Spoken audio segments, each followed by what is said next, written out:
وأحسن منك لم تر قط عيني وأجمل منك لم تلد النساء خلقت مبرأ من كل عيب خلقت مبرأ من كل عيب كأنك قد خلقت كما تشاء كتاب أنزلناه إليك مبارك ليدبروا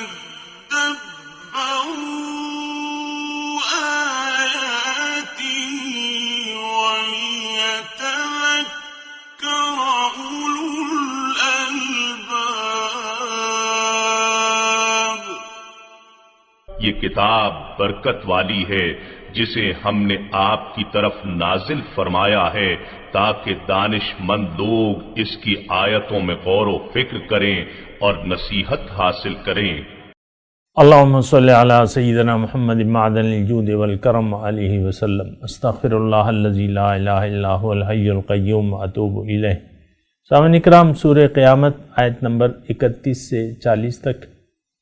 آج کا جو سبق ہے اس کا موضوع یہ ہے کہ کیا ہم ہرگز دوبارہ زندہ نہیں کیے جائیں گے۔ اس کے ساتھ آج کے سبق کا آغاز کرتے ہیں۔ سب سے پہلے گزشتہ سبق کا اعادہ ہوگا۔ وَوُجُوهٌ يَوْمَئِذٍ بَاسِرَةٌ، اور کتنے ہی چہرے اس دن بگڑی ہوئی حالت میں مایوس اور سیاہ ہوں گے۔ تَظُنُّ أَن يُفْعَلَ بِهَا فَاقِرَةٌ، یہ گمان کرتے ہوں گے کہ ان کے ساتھ ایسی سختی کی جائے گی جو ان کی کمر توڑ دے گی۔ كَلَّا إِذَا بَلَغَتِ التَّرَاقِي، نہیں، جب جان گلے تک پہنچ جائے۔ وَقِيلَ مَنْ رَاقٍ، اور کہا جا رہا ہو کہ اس وقت کون ہے جھاڑ پھونک سے علاج کرنے والا جس سے شفا یابی کرائیں۔ وَظَنَّ أَنَّهُ الْفِرَاقُ، اور جان دینے والا سمجھ لے کہ اب سب سے جدائی ہے۔ وَالْتَفَّتِ السَّاقُ بِالسَّاقِ، اور پنڈلی سے پنڈلی لپٹنے لگے۔ إِلَى رَبِّكَ يَوْمَئِذٍ الْمَسَاقُ، تو اس دن آپ کے رب کی طرف جانا ہوتا ہے۔ سامعین اکرام، سورہ قیامہ آیت نمبر 31۔ فلا صدق ولا صلی، پس اس نے سچ نہ جانا اور نہ نماز پڑھی۔ اس پہ ہم بات کر رہے تھے۔ ولیکن کذب وتولی، بلکہ جھٹلایا اور منہ موڑ لیا۔ سامعین اکرام، جس طریقے سے آخرت میں دو گروہوں کا اللہ تعالیٰ نے تذکرہ کیا کہ ایک جنتی ہے اور دوسرا دوزخی ہے۔ ایک گروہ کا منہ کالا ہوگا، ایک کا منہ سفید ہوگا۔ ایک گروہ کا منہ، کچھ چہرے حشاش بشاش ہوں گے، خوش ہوں گے، اور کچھ چہرے اداس ہوں گے۔ اسی طرح آج کا جو سبق ہے جو ہم نے پڑھا، اس کا ترجمہ ہم نے جانا، یہ دنیا کے بارے میں ہے۔ فلا صدق ولا صلی ولکن کذب وتولی، اس نے نہ سچ جانا نہ نماز پڑھی، لیکن جھٹلایا اور پیٹھ پھیر لی، منہ موڑ لیا۔ وتولی،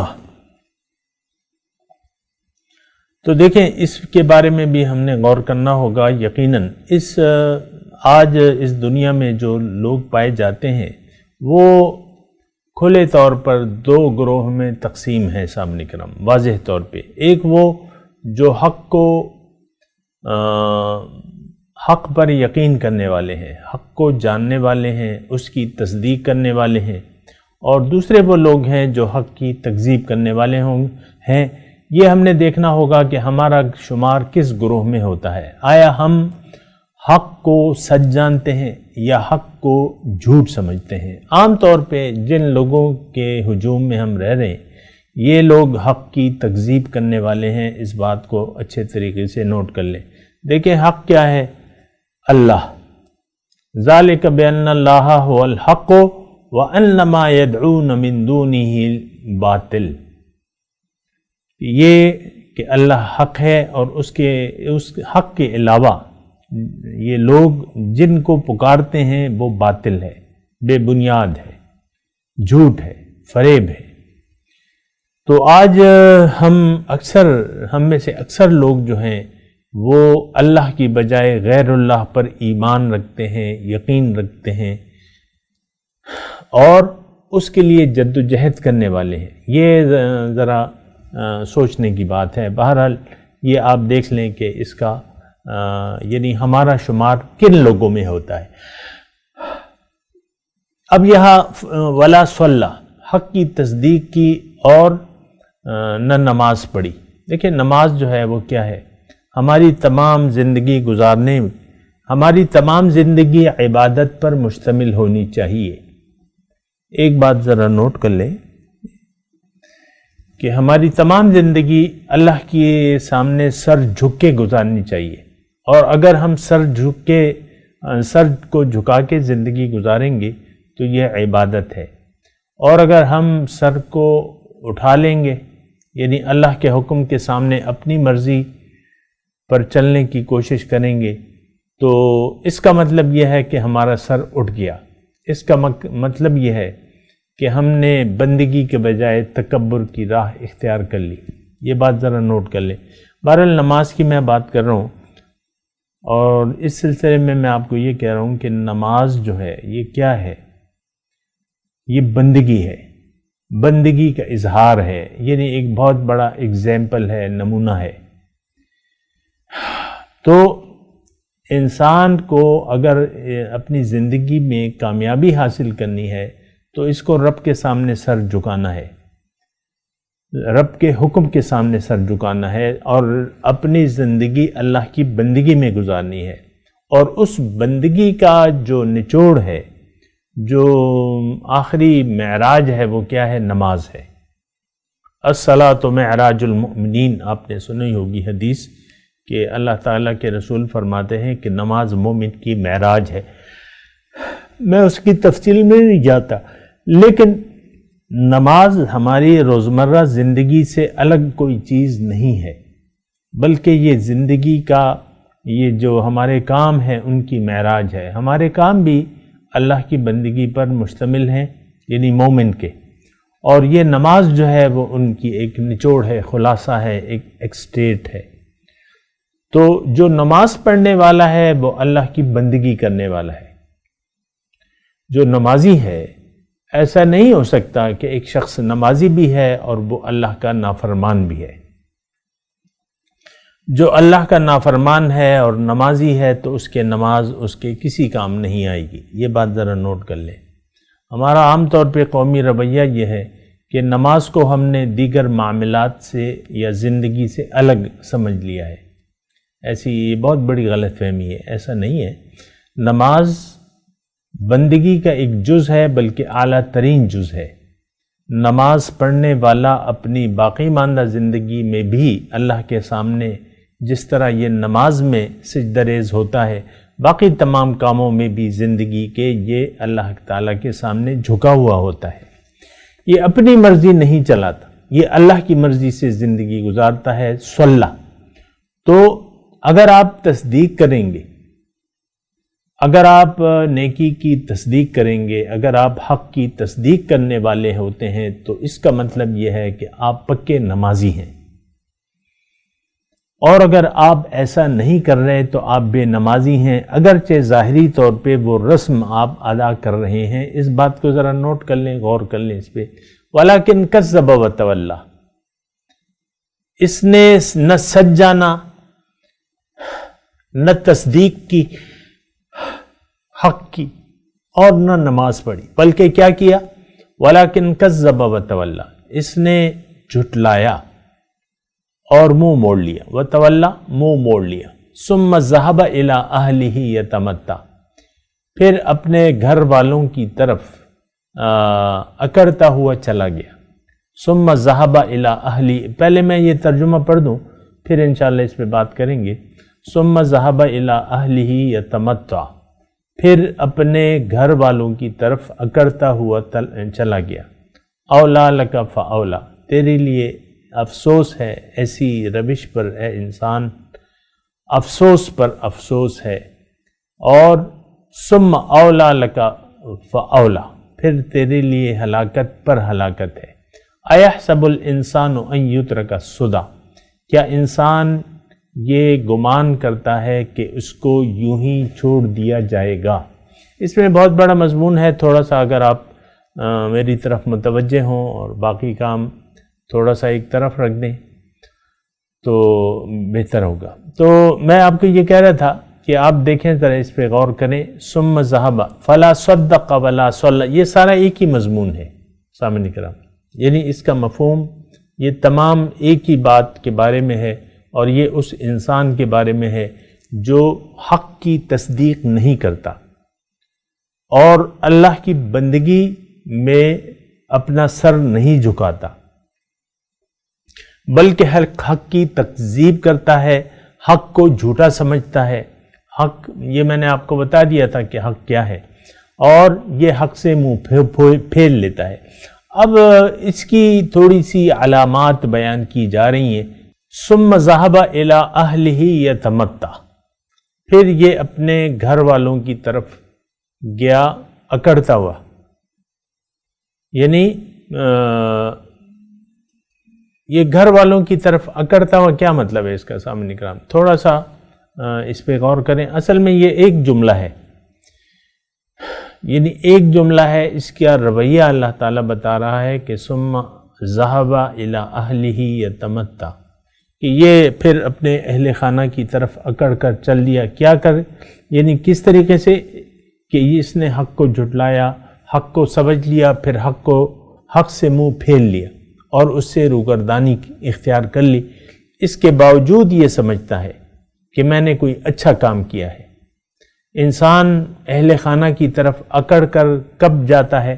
جب کہ بازار میں اسے کوئی منافع حاصل ہو جائے، بڑا منافع، کوئی بڑا سودا کر لے. مثال کے طور پہ ایک میں آپ کو عرض کرتا ہوں نا، تھوڑا سا آپ سمجھے آج کل کے حالات کے مطابق. آپ کے پاس ایک پرانی گاڑی ہے، پرانے ماڈل کی، آپ اس کو خرید کے نئی گاڑی خرید لیتے ہیں شو روم سے، نئی گاڑی پیمنٹ کر کے آ جاتے ہیں، اور پھر بڑے شان سے آتے ہیں اپنے گھر پہ اور گیراج میں گاڑی کھڑی کر کے گھر والوں کو بلاتے ہیں. تو ایک مثال میں دے رہا ہوں.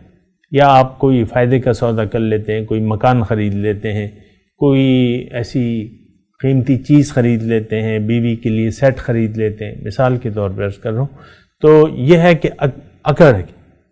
ثم ذهب الى اہلہ یتمتع، حق سے آپ نے منہ موڑ لیا ہے، پھر آپ اتنے مغرور ہو کے، اتنے اکڑ خانی کے ساتھ، یعنی حق جیسی نعمت کو اس سے آپ نے منہ موڑ لیا، پھر آپ اکڑتے ہوئے آ رہے ہیں.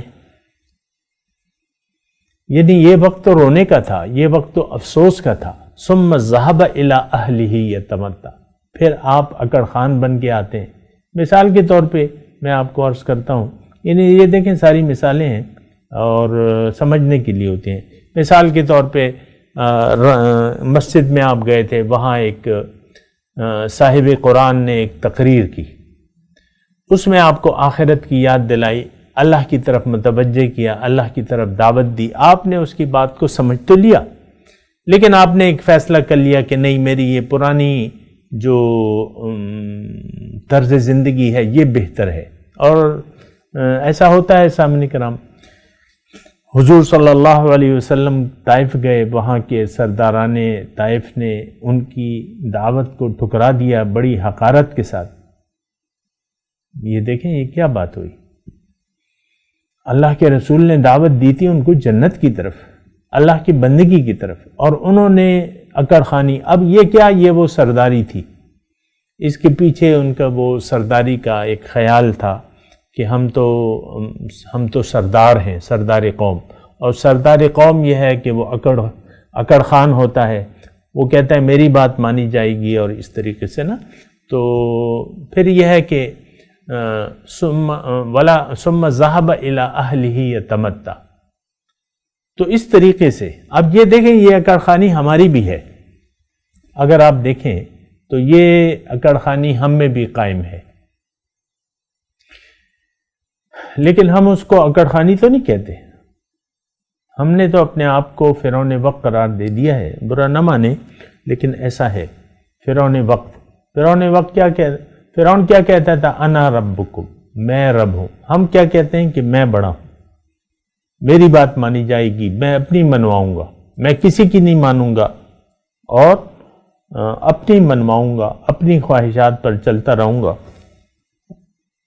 بھی آگے یہ ایک آیت بھی ہے کہ اَيَحْسَبُ الْإِنسَانُ أَن يُتْرَكَ سُدًى، بہرحال اس کی طرف میں آتا ہوں، لیکن یہ ہے کہ ثُمَّ ذَهَبَ إِلَىٰ أَهْلِهِ يَتَمَتَّعُ، آپ نے اپنی بربادی کے کاغذ پر دستخط کر دیے، حق پیش کرنے والے نے آپ کو حق پیش کیا، اس سے آپ نے انکار، آپ نے لفظی طور پہ تو نہیں کہا لیکن آپ نے عملاً حق سے منہ موڑ لیا۔ اس کا مطلب یہ ہے کہ آپ نے اپنے پروانہ عذاب پر مہر ثبت کر دی اپنے ہاتھوں، اس کے باوجود آپ یہ سمجھتے ہیں کہ آپ نے کوئی فائدے کا سودا کیا، حق سے منہ موڑ کے۔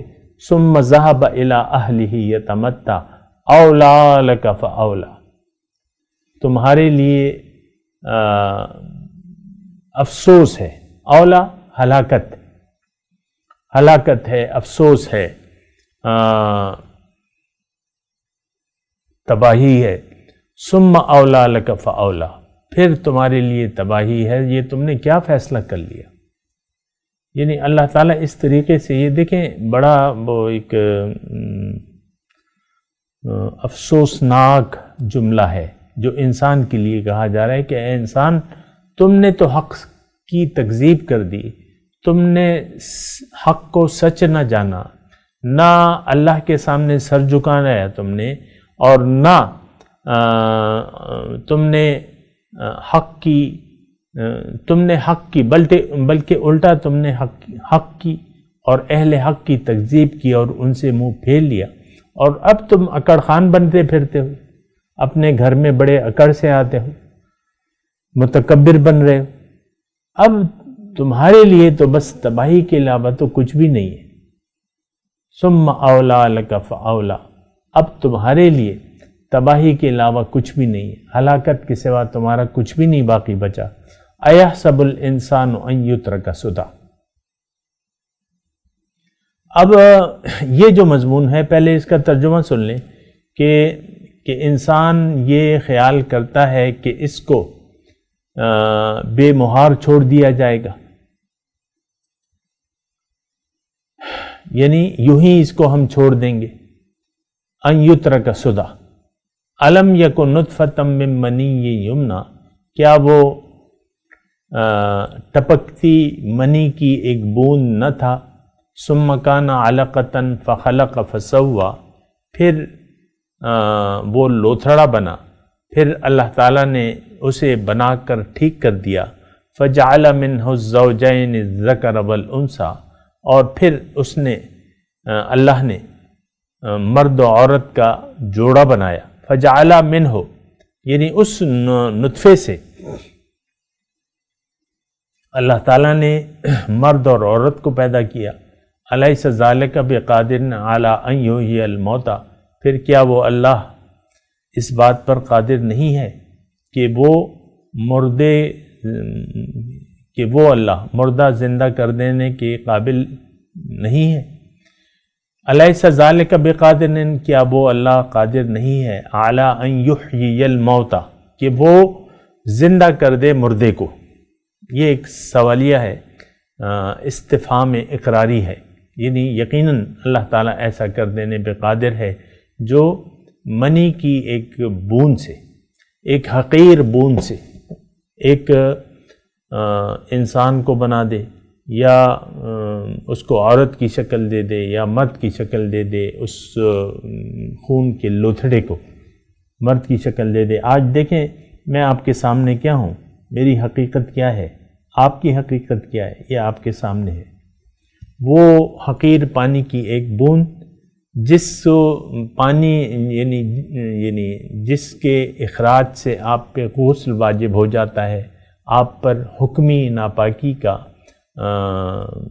حکم لگ جاتا ہے،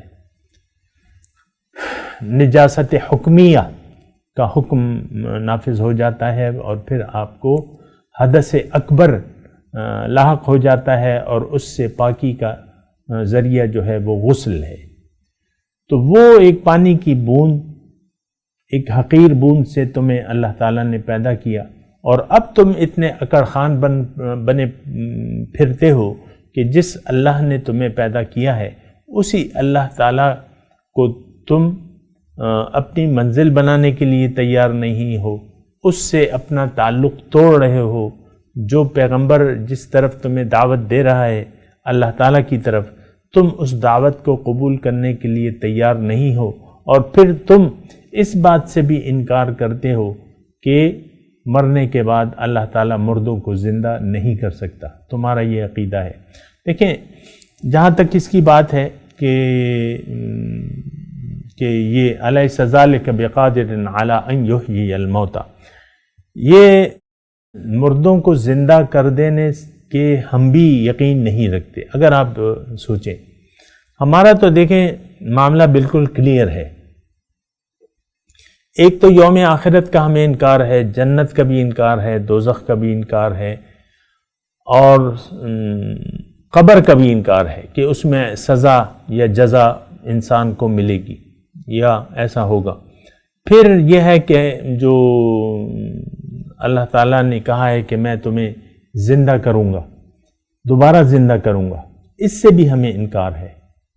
تھوڑا سا دیکھیں، اس میں زیادہ تردد کی ضرورت نہیں ہے۔ آپ اپنی قومی زندگی کو دیکھ لیں، آپ پاکستان کو دیکھ لیں۔ میں پاکستان کی یعنی آپ کو ذرا آسانی کے لیے ایک ملک پاکستان جس میں ہم رہ رہے ہیں، اور اس کی میں مثال دیتا ہوں، اور آپ دیکھیں اپنے جو کردار ہے، جو یقین ہے آپ کا۔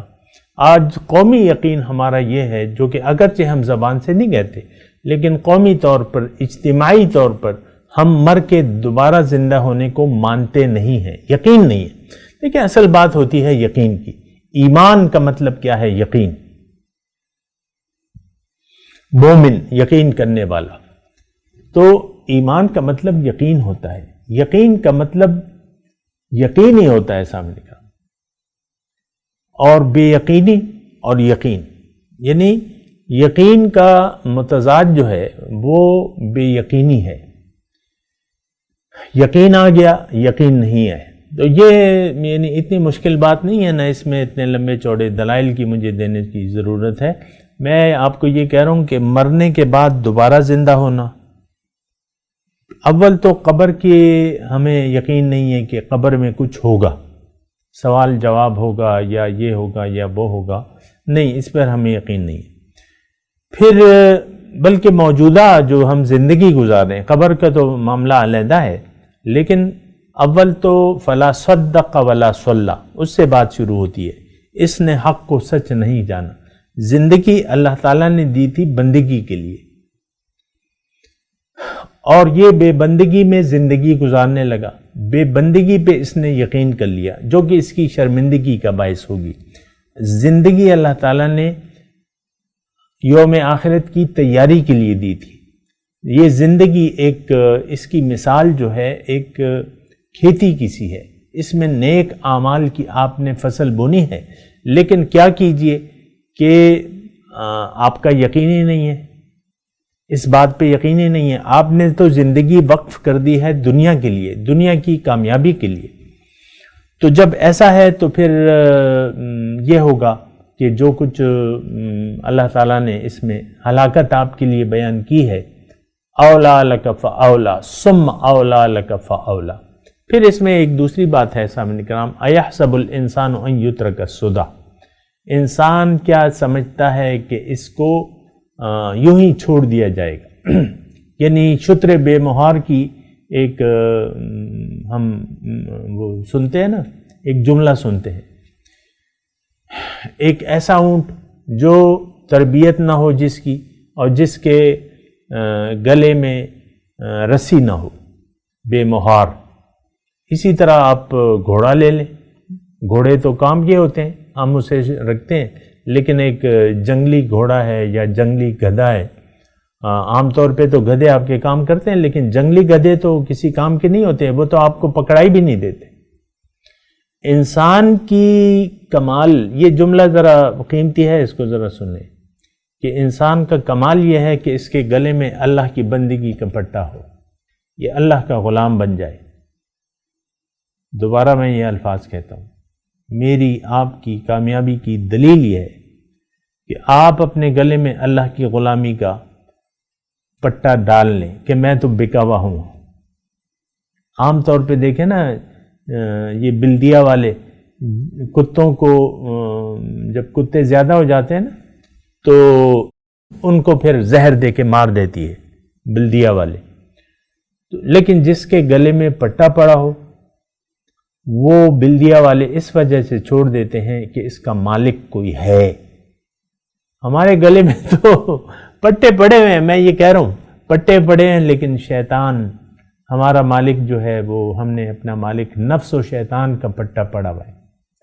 غلامی تو ہم کر رہے ہیں بے شک، لیکن یہ نفس و شیطان کی غلامی ہے۔ اگر آپ میری بات کو مذاق سمجھتے ہیں تو سمجھ لیں، لیکن حقیقت یہ ہے انسان کے گلے میں پٹا لازمی طور پہ پڑا ہوتا ہے، لیکن پٹوں کی پھر اقسام ہیں۔ ایک تو اللہ کے سامنے آپ سر جھکا دیں اور اپنے گلے میں پٹا ڈال لیں اللہ کی غلامی کا، سمعنا و اطعنا، اللہ تعالیٰ میں نے سنا اور میں نے اطاعت کی۔ تو بہرحال یہ صورت بھی یعنی وہ ہے اختتام پذیر ہے۔ میں تلاوت کرتا ہوں، میرے ساتھ دہرائیے، اور تلاوت کرنے سے پہلے اللہ تعالیٰ کا میں شکریہ ادا کرتا ہوں کہ اس نے مجھے اس کے مضامین کو بیان کرنے اور آپ کو سننے کی توفیق عطا کی۔ جس طرح اس صورت کے مضامین کو ہم نے سمجھا، اللہ تعالیٰ سے دعا ہے کہ وہ آنے والی صورت، سورہ دہر یا سورہ انسان کے مضامین کو بھی مجھے بیان کرنے اور آپ کو سننے کی توفیق عطا فرمائے۔ میں تلاوت کرتا ہوں، میرے ساتھ دہرائیے۔ اعوذ باللہ من الشیطان الرجیم، بسم اللہ الرحمن الرحیم۔ ترجمہ سنا دیں آج؟ فلا صدق ولا صلی، اس نے سچ نہ جانا، تصدیق نہ کی، حق کی، ولا صلی، اور نہ نماز پڑھی، ولیکن کذب وتولی، لیکن جھٹلایا اور منہ پھیر لیا، منہ موڑ لیا، ثم ذهب الی اہلہ یتمتع، پھر یہ اپنے گھر والوں کی طرف اکڑتا ہوا چلا گیا۔ اولا لک فاولا، اے انسان تیرے لیے ہلاکت ہے، پھر تیرے لیے ہلاکت ہے۔ ثم اولا لک فاولا، پھر تیرے لیے افسوس پر افسوس ہے۔ ایحسب الانسان ان یترک سدی، کیا انسان یہ سمجھ رہا ہے کہ اسے یوں ہی چھوڑ دیا جائے گا؟ یعنی اس کا مطلب یہ ہے کہ ایسا نہیں ہوگا، تم نے تو میری غلامی، اللہ تعالیٰ انسان سے کہہ رہا ہے کہ میں نے تمہیں پیدا کیا ہے، میں تمہیں اس طرح نہیں چھوڑوں گا، تمہیں میری بات ماننی ہوگی، اسی میں تمہاری کامیابی ہے۔ ایسے بے مہار، بنا ہدایت، بنا کسی ہدایت کے تمہیں میں نہیں چھوڑوں گا، میں تمہیں ہدایت دوں گا، پھر باقی تمہاری مرضی ہے۔ الم یکن نطفۃ من منی یمنی، کیا یہ ایک ٹپکتی منی کی ایک بوند نہ تھا؟ ثم کان علقۃ فسوی، پھر وہ ایک لوتھڑا بنا، پھر اللہ نے اسے بنا کر ٹھیک کیا۔ فجعل منہ الزوجین الذکر والانثی، پھر اس نے اسی لوتھڑے سے مرد اور عورت کا جوڑا بنایا. الیس ذالک بقادر علی ان یحیی الموتى، پھر کیا وہ اللہ مردے زندہ کر دینے پر قادر نہیں ہے؟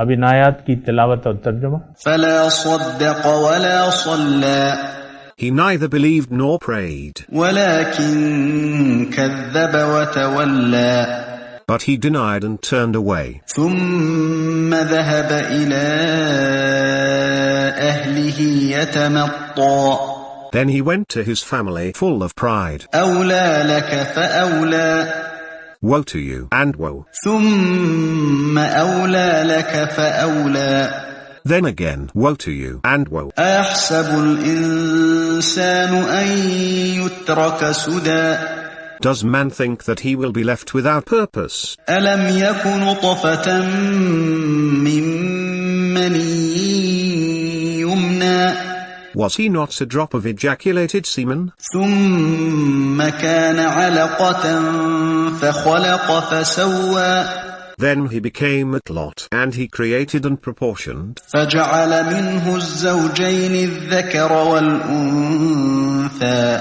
and made of him the two sexes, the male and the female. أليس ذلك بقادر على